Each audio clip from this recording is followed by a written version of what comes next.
Alhamdulillah, wa sallallahu ala nabiyyina Muhammadin wa ala alihi wa sallam. Amma ba'd, fanabda inshallah, nous commençons donc inshallah. On avait vu la parole du prophète sallallahu alayhi wa sallam où il a dit مثل الذي يذكر ربه والذي لا يذكر ربه مثل الحي والميت. Celui qui excusez-moi. Celui qui fait le dhikr de son Seigneur, donc qui fait le rappel, qui fait l'évocation, comme par exemple Subhanallah, Alhamdulillah, La ilaha illallah, Allahu Akbar. Et bien celui qui fait le dhikr de son Seigneur, donc qui fait l'évocation, l'invocation, le rappel, et celui qui ne fait pas l'évocation de son Seigneur, Mathalul hayyi wal mayt, est comme l'exemple du vivant et du mort. Ensuite, on avait vu, on va voir ça, la parole du poète qui est wa innama yurdil munibu rabbahu ma dama ma'niyan bi dhikrin qalbahu. Et le repentant ne satisfait son Seigneur seulement quand son cœur est rempli de son dhikr. Maintenant, nous faisons cette parole, incha'Allah. Innama al-qalbu wi'a'un. D'accord? Al-qalbu, avec un dhamma, parce qu'il est mubtada. Innama c'est adatul has, comme le innama qui était au-dessus. C'est une adatul has, c'est une particule de restriction, c'est-à-dire que ce n'est que ça et rien d'autre. Al-qalb n'est que. Innama al-qalbu, c'est-à-dire que le cœur n'est que quoi? Wi'a'un, un récipient. Le cœur n'est qu'un récipient. Donc al-qalbu, c'est le mubtada, et wi'a'un, c'est le khabar. Les deux, bien sûr, sont marfou'. Le cœur n'est qu'un récipient. Il reçoit seulement. C'est un récipient. Alors quoi? Qu'est-ce qu'il faut faire? Alors, fajghalannahu billah. Fajghalannahu billah. Alors, occupe-le d'Allah et remplis-le, ce récipient, d'Allah Azza wa Jal. Et comment on va remplir ce récipient, ce cœur d'Allah? Par le dhikr. On voit le numéro 2, hop, on va en bas de la page. Numéro 2. Ici, هذا الوعاء القلب يكره أن excusez-moi, il veut pas. C'est ici. Donc هذا الوعاء القلب يكره أن يبقى فارغا. هذا الوعاء, ce récipient. القلب, qui est le cœur. Alors, dans l'Irab, si on fait l'Irab, on va faire l'Irab.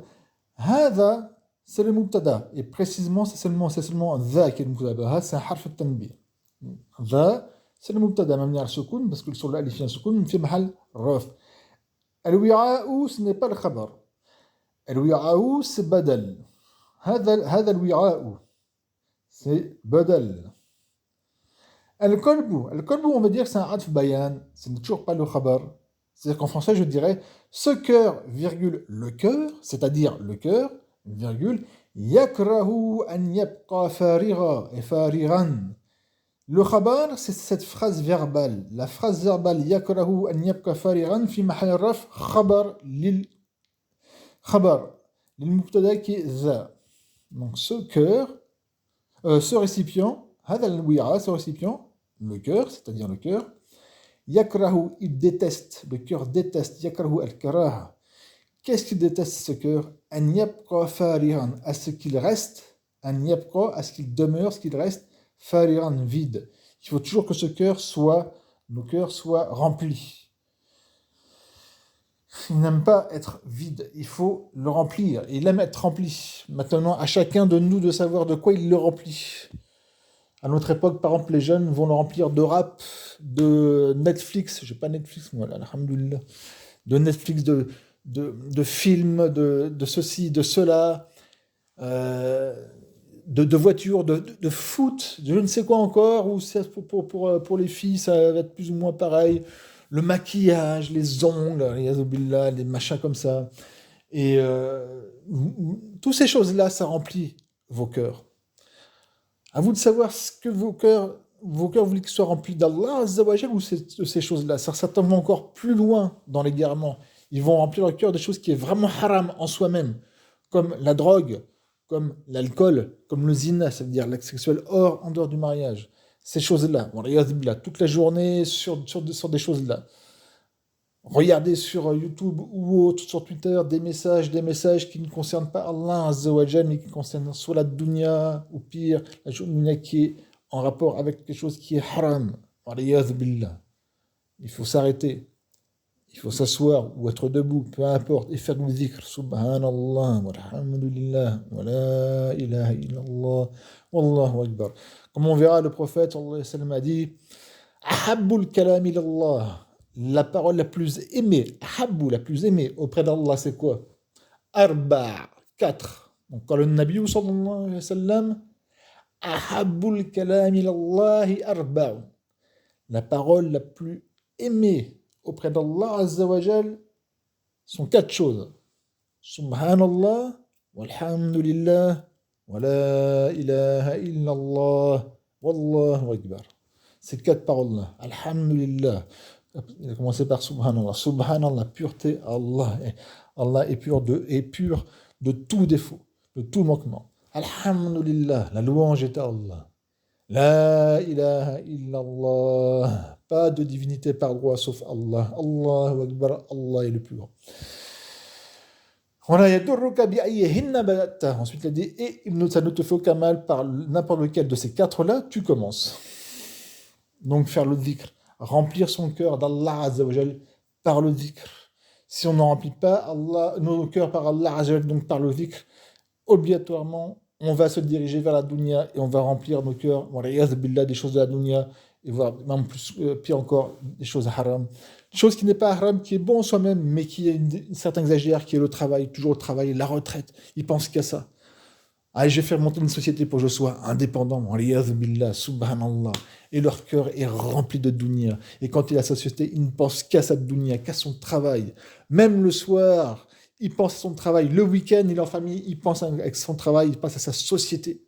Billah. Alors, quand il était ouvrier, d'accord, il n'était pas indépendant.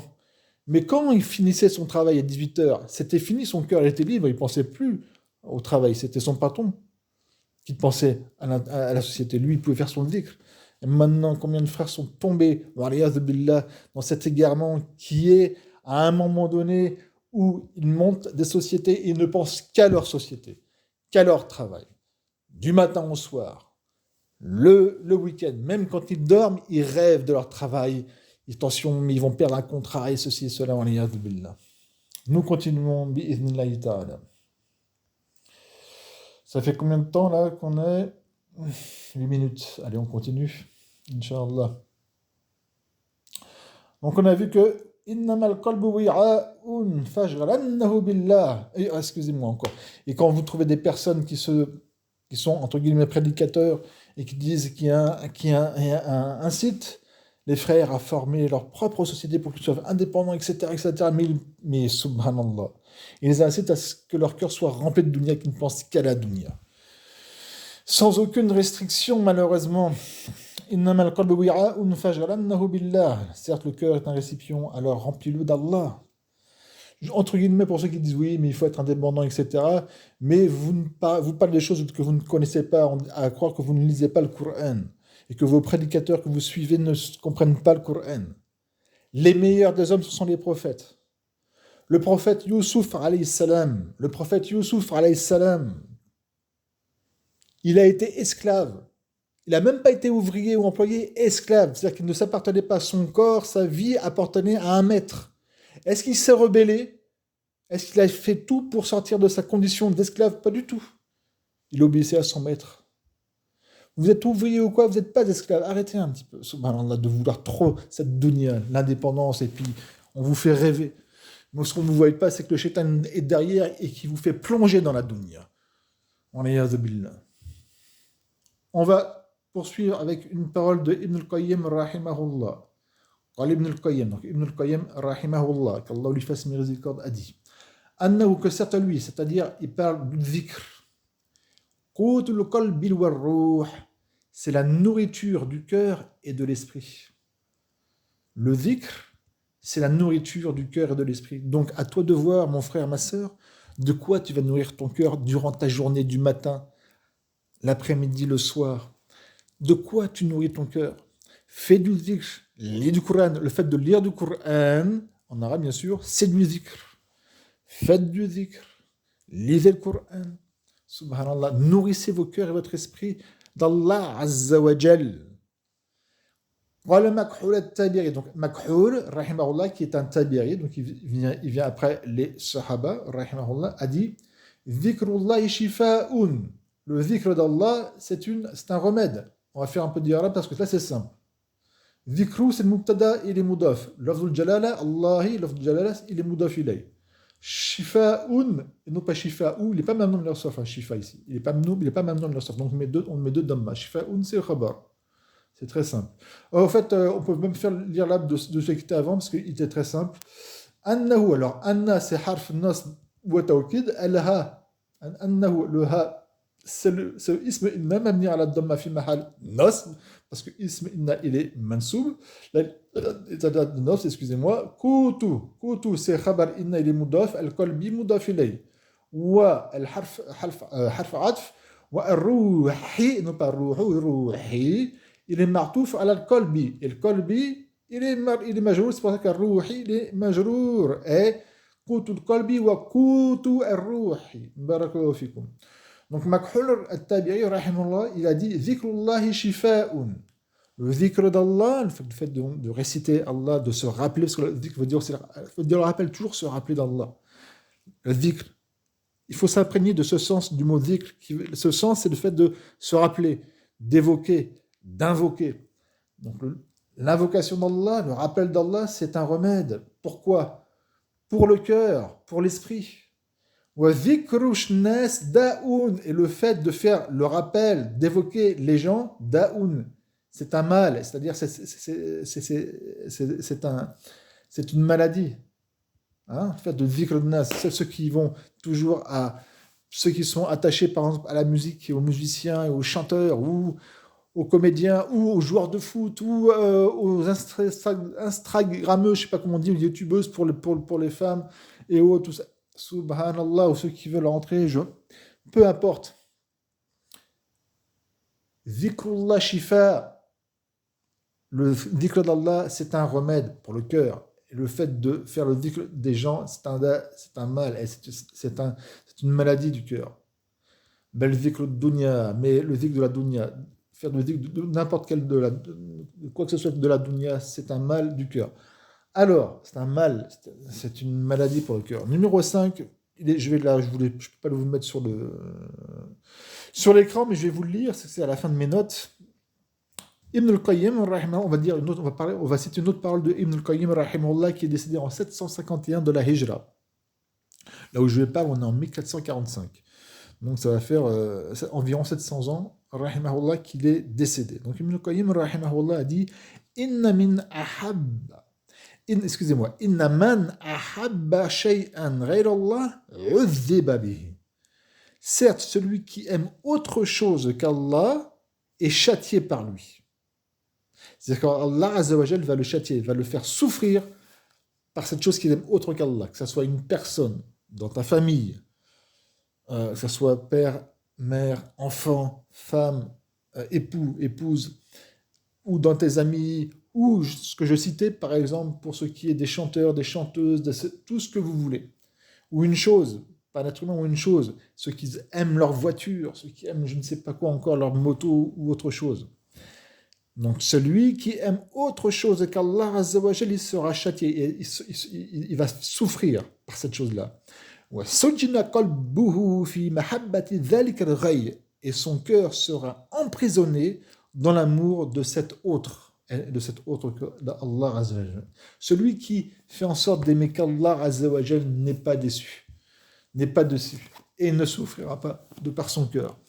Quand vous aimez quelque chose autre qu'Allah Azza wa Jal, automatiquement vous aurez des soucis, vous aurez des remords et vous aurez la tristesse qui va venir après. C'est inévitable. C'est sunnatullah fil khalqi, c'est la tradition d'Allah Azza wa Jal dans sa création. Et en cela, il y a des signes pour ceux qui réfléchissent comme c'est dit dans le Coran. Et dans cela, il y a des signes pour ceux qui réfléchissent. L'amour d'Allah Azza wa Jal doit surpasser toute chose, mais on doit s'efforcer d'aimer Allah Azza wa Jal seul. Et si on aime une autre chose ou une personne, c'est pour Allah Azza wa Jal. Je m'arrête ici, bi'idhnillahi ta'ala. Barakallahu fikum, subhanakallahumma bihamdik, la ilaha illa anta, astaghfiruka wa atubu ilayk. اللهم إنا نسألك حبك وحب من يحبك وحب عمل يقرب إلى حبك